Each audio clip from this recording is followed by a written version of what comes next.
आता काय लोकच विसरायला येत ना त्यांना, आणि त्यांना लोकांची आठवण यायला पाहिजे. ते काहीतरी आहे तिथं कोल्हापूरची आठवण यायला पाहिजे, कारण तोच व्हिडिओ त्यानेच काढला होता. तुम्हाला माहिती आहे ना, म्हणजे तुम्ही सगळे मी जीच काय बोलतो आहेच नाही सर. आपण सर्व 10 तारखेला 10 जानेवारीला कोल्हापूर महापालिकेची निवडणूक झाली, बरोबर आहे की नाही? 8 तारखेला त्यांनी हा व्हिडिओ काढला होता का नाही? 16 तारखेला निवडणूक झाली, सॉरी 16 जानेवारी निवडणूक झाली. म्हणजे 14 तारखेला प्रचाराच्या सांगतेच्या दिवशी मला आठवतंय, त्या दिवशी त्यांनी हा व्हिडिओ सकाळी काढला होता ना.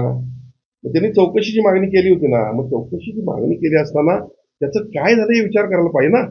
पुन्हा अशा पद्धतीचं आपल्या हस्तकांच्याद्वारे व्हिडिओ काढणं कितपत योग्य आहे? व्हिडिओ काय आहे आणि 40 लाखांवर हे नेमकं काय प्रकार आहे? मी आता आपल्याला काय सांगितलं साहेब, की अजितदादा पवार आता जिवंत आहेत का? आहेत. पण त्यांच्या सुळेताईंच्या मुलगीला आशीर्वाद द्यायला कोण होतं? अजितदादांचा आवाज आपण ऐकला नाही? सुनेत्रा वहिनी निवडणुकीला उभारल्या, अजितदादांच्या आवाजात त्यांनी लोकांना आवाहन केलं का नाही? आवाजात फरक वाटला आपल्याला? नाही. हे सगळं AI डेव्हलप झालेलं असतं, डबिंगचे प्रकार आहेत. बघा, माझ्या राजकीय जीवनामध्ये मी कुणालाही कधीही चुकीच्या पद्धतीने वागलो नाही, कुणालाही ब्लॅकमेलिंग केलं नाही. माझ्यावर जे जे आरोप झालेत, मी या ठिकाणी विश्वासानं सांगतो आपल्याला, माझ्या राजकीय जीवनामध्ये अडथळा प्राप्त व्हावा यासाठी केलेले आरोप आहेत. आणि याचा आपण सर्वजण याचा आय विटनेस आहात, आणि तुमचं मला सहकार्य आहे म्हणून तर मी इथपर्यंत आलेलो आहे. तुम्ही माझं, मला आठवतंय 2007ला मला पहिल्यांदा पश्चिम महाराष्ट्र प्रमुख विद्यार्थ्यांचं काम मिळालं, तेव्हापासून मी काम करतोय. कुणासाठी काम केलं मी रस्त्यावर उतरलो, फेरीवाल्यासाठी उतरलो, रिक्षावाल्यासाठी उतरलो, पाणीपट्टी वाढायला नाही पाहिजे म्हणून उतरलो, घरफळा वाढला नाही पाहिजे म्हणून उतरलो. मी आमदार असताना सातत्यानं 5 वर्ष रस्त्यावर होतो, पुढचे 5 वर्ष रस्त्यावर होतो.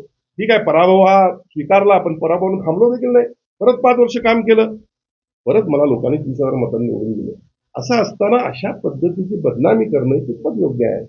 आणि म्हणून हे सगळं षडयंत्र जे आहे, बघा, जनता मतदार सुज्ञ हे सगळं कळत असतं. लोकांच्यातून अनेक प्रतिक्रिया आपल्याला देखील मिळत असतील, आणि हे सगळं कुठेतरी थांबलं पाहिजे अशी माझी अपेक्षा. आणि परत या गोष्टीला मी त्यांनी काही आरोप करून त्याला उत्तर देणार नाही. खरं म्हणजे मी त्यांनी आव्हान केलं म्हणून उत्तर द्यायला नाही. मी स्वतः याला कुठलंही उत्तर देणार नाही. जे काही कायदेशीर प्रक्रिया आहेत ते आम्ही पूर्ण करणार आहोत.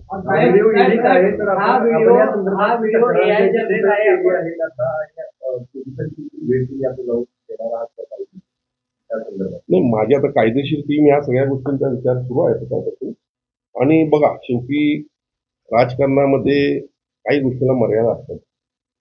ठीक आहे, आपण लिमिट करतो काही गोष्टी, पण जर ओव्हर होत असलं तर निश्चितपणे जर कोण प्लॅन करत असेल तर त्याचा पण आपल्याला प्लॅन करावा लागेल. चुकीचं का?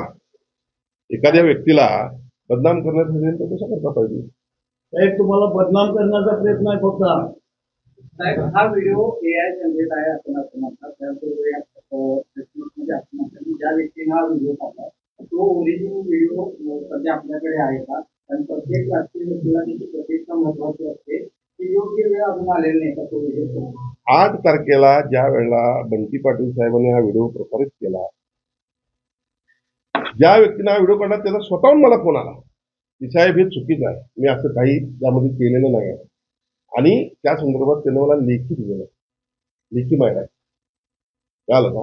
आणि त्यामुळं आता बघा, आपल्या माध्यमातून बंटी पाटलांनी मला भूमिका स्पष्ट करायला सांगितली, त्यामुळे स्पष्ट त्या ठिकाणी भूमिका माझी केलेली आहे. ज्या काही कायदेशीर गोष्टी असतील त्या ठिकाणी मला तुम्ही त्या सगळ्या वापरणार आहे.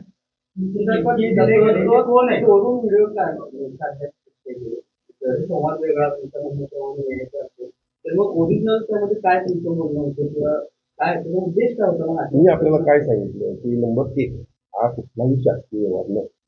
नंबर 2, मला झालेल्या व्यवहाराची कुठली कल्पना नसताना काही लोकांची माझ्याकडे तक्रार आल्यामुळे मी त्यांना न्याय दिला, हे मी तुम्हाला सांगितलं. त्यातलं ते चुकीचं काहीतरी जनरेट केलं गेलं, आणि त्याची मला त्यांनी स्वतःहून फोन करून दिलेली कॉपी पण आहे, सहीसह त्यांच्या हस्ते. आपण विचारतोय मला कोण, कायदेशीर प्रक्रिया जेव्हा न्यायालयात बोलतो ना, न्यायालयात सांगेल ना मी. सचिन पाटलांचे व्हिडिओ मतदानाच्या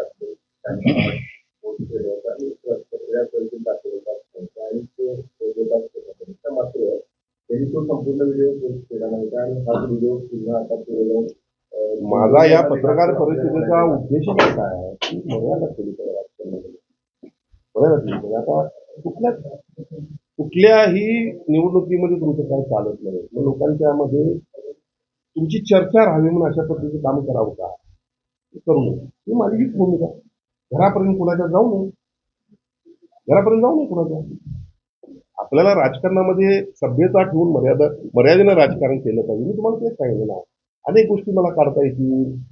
मला त्यांची व्यवसायांचे सगळं काढता येईल. मला थेट पाईपलाईन काढता येईल. मला 220 कोटी IRBचा प्रोजेक्ट काढता येईल. म्हणजे कोल्हापूर जिल्ह्यातील लोकांचं पूर्ण विरोध असताना जखमीवर मीठ सोडतीने टोलची पावती फाडून काढता येईल. आणि ह्यामध्ये किती लोकांनी काय आरोप केले आहेत, काँग्रेसच्या आमदारांनी त्यांच्यावर काय आरोप केलेले आहेत, तत्कालीन नगरसेवक काय, पण ह्या काय गोष्टी आहेत ह्यामध्ये जायचं का सातत्यानं एखाद्याची बदनामी करायची का?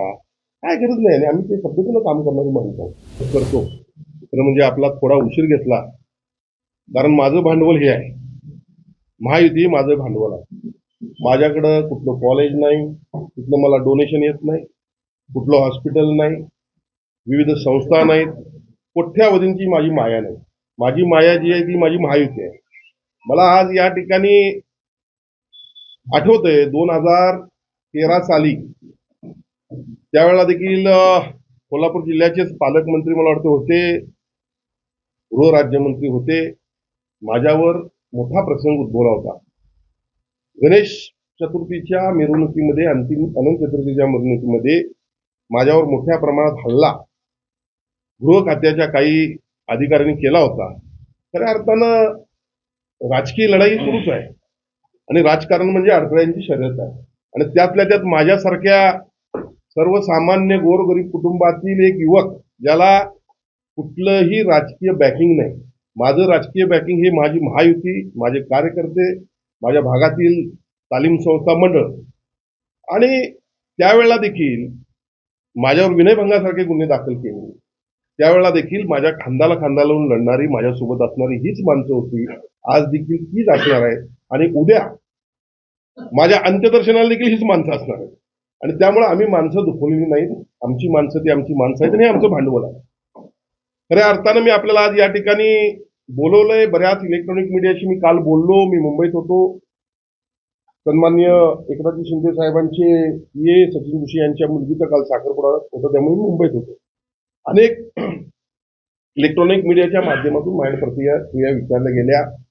मी त्याच वेळी सांगितलं, मी कुठल्याही ब्लॅकमेलरला त्यानं माझ्यावर आरोप केले म्हणून त्याला उत्तर द्यायला ही पत्रकार परिषद आजची बोलवलेली नाही. 302 खटल्यातील आरोपीनं माझ्यावर कुठला आरोप केला म्हणून त्याला उत्तर द्यायला मी पत्रकार परिषद बोलवलेली नाही. स्वतःच एखाद्या राजकीय पक्षात अध्यक्ष म्हणून स्थान असताना आणि त्याला राजीनामा दिल्यानंतर वरिष्ठांचं मन जिंकण्यासाठी माझ्यावर आरोप करणाऱ्या या ब्लॅकमेलरसाठी मी पत्रकार परिषद या ठिकाणी घेतली आहे. मी ही पत्रकार परिषद आज आयोजित केलेली आहे की मी माझ्या जनतेला या संदर्भात स्पष्टीकरण, ते पण स्पष्टीकरण का, तर विधान परिषदेचे काँग्रेसचे गटनेते सन्माननीय सतेज उर्फ बंटी पाटील यांनी मला काल आवाहन केलं की AIच्या माध्यमातून अनेक व्हिडिओ येत असतात, डबिंग होत असतं, पण आमदारांनी ही गोष्ट क्लिअर करणं गरजेचं आहे की सत्य परिस्थिती काय. त्यांच्या शब्दाला मान देऊन मी आज पत्रकार परिषद घेतली. ही पत्रकार परिषद सुरू असताना मी 2 मुद्दे पहिल्यांदा क्लिअर करतो. यामध्ये हा व्हिडिओ हा डबिंग केलेला आहे. यामध्ये कुठलाही शासकीय व्यवहाराचा काही संबंध नाही आहे.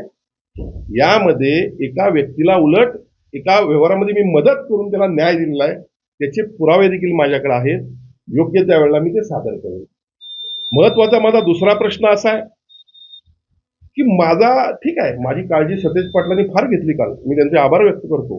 पण माझा त्यांना देखील सवाल आहे. बघा, माझ्या विधानसभेच्या निवडणुकीमध्ये देखील पेन ड्राईव्ह घराघरात वाटली गेली, खोटी पुस्तकं वाटली गेली, व्यंगचित्र काढून वाटली गेली. पण मी कोल्हापूर शहरामध्ये इतिहास घडवला. मतदारांची मी मनपूर्वक आभार व्यक्त करतो. त्यांचा आशीर्वाद माझ्या पाठीशी राहिला. 30,000च्या वरती मतांनी मला महायुतीच्या मतदारांनी निवडून दिले. पहिल्यांदा शहरातून हॅट्रिक करणारा मी ठरलो. हे सगळं होत असताना त्यावेळी देखील माझ्यावर अशाच पद्धतीचे आरोप झाले. बघा, त्यानंतर आम्ही 10-0 विधानसभा जिंकली, जिल्हा परिषद जिंकली, नगरपालिका जिंकल्या. ह्या सगळ्या निवडणुका जिंकत असताना महानगरपालिकेमध्ये प्रचाराची सांगता होत असताना शेवटच्या दिवशी सन्माननीय बंटी पाटील साहेबांनी एक प्रेस घेतली होती, आपल्या सर्वांना माहित आहे. त्या प्रेसमध्ये कुठला व्हिडिओ दाखवला होता हो? हाच व्हिडिओ दाखवला होता असं मला वाटतं. आपण देखील ते मान्य कराल. म्हणून माझा त्यांना प्रश्न आहे, सन्माननीय बंटी पाटील साहेब, मी आपल्याकडे आदरानं पाहतो, आपण ज्येष्ठ नेते आहात. आपल्याला हा व्हिडिओ आपण त्यावेळी प्रसारित करून 8 जानेवारी 2026 रोजी या संदर्भात मी सन्माननीय मुख्यमंत्री उपमुख्यमंत्र्यांना मेल केलेला आहे आणि याच्या चौकशीची मागणी केली. अशी पत्रकार परिषद घेतली होती का? घेतली असेल तर त्याचा आपण खुलासा करावा. आणि अशा पद्धतीची निवडणुकीच्या तोंडावर पत्रकार परिषद घेऊन देखील कोल्हापूर शहरातील महानगरपालिका क्षेत्रातील मतदारांनी तुम्हाला घरी बसवलं, महायुतीची सत्ता आली, मग त्या अजून धक्क्यातून तुम्ही अजून सावरला नाहीत का? कारण त्यावेळेला तुम्ही त्याची चौकशी करायला पाहिजे होती की मुख्यमंत्र्यांनी याच्या बाबतीत काय निर्णय घेतलेला आहे, उपमुख्यमंत्र्यांनी याच्या बाबतीत काय निर्णय घेतलेला आहे. कुणाच्या तरी माध्यमातून आपण हे व्हिडिओ अशा पद्धतीचे वारंवार बाहेर काढणं हे आपल्याला शोभतं का? म्हणून मला याचं आपल्याकडून उत्तर हवं आहे. खरं म्हणजे राजकारणामध्ये जसं आता सन्माननीय आदिल फरास यांनी सांगितलं, विजय जाधव यांनी सांगितलं, महेश जाधव यांनी सांगितलं, आमच्या उपमहापौर साहेबांनी सांगितलं की राजकारणाला मर्यादा पाहिजे. दुसऱ्याच्या घरावर दगडं मारत असताना स्वतःचा बंगला काचेचा असून आपण तपासलं पाहिजे. खरं म्हणजे मला या खोलात जायचं नाही. माझ्याकडे अनेक गोष्टी आहेत, काही दिवसापूर्वी या ठिकाणी या ब्लॅकमेलरनं एका मोठ्या नेत्याच्या मुलाचा व्हिडिओ होता, काय प्रेमाचा व्हिडिओ असू शकतो मुलांचा, त्या व्हिडिओ त्याला मिळाल्यानंतर मोठ्या नेत्याला ब्लॅकमेल केलं आहे. धक्कादायक गोष्ट तुम्हाला सांगतो, असे हे ब्लॅकमेलर या शहरामध्ये निर्माण होऊन द्यायचे का? खऱ्या अर्थानं मी जास्त या नालायक लोक या माणसावर बोलू इच्छित नाही, पण निश्चितपणे बंटी पाटील साहेब, आपण एक सभ्य राजकारणी आहात. सातत्यानं तेच व्हिडिओ आपण समोर आणायचे, आमची बदनामी करायची, हे तुम्हाला शोभतं का? तुमच्या बाबतीत देखील अनेक प्रकरणं आमच्याकडे येत असतात, अनेक व्हिडिओ असतात, पण निश्चितपणे या गोष्टीचा सभ्य राजकारण्यांनी विचार करणं गरजेचं. आणि दुर्दैवानं असं आहे की खोटे व्हिडिओ फास्ट पळत असतात. खोटे व्हिडिओ फास्ट कसे पळतात तुम्ही म्हणाल, खोटे कसे? अजितदादांनी सुप्रिया सुळेंच्या मुलीला जे आशीर्वाद दिला त्याचा व्हिडिओ तुम्ही ऐकला का? ऐकला ना? डबिंग काही करू शकतो. यामध्ये मी सायबर क्राईमला याची तक्रार दिलेली आहे आणि हा व्हिडिओ कुणी केला, कसा केला, याच्यावरती कारवाई झाली पाहिजे, ही माझी भूमिका आहे.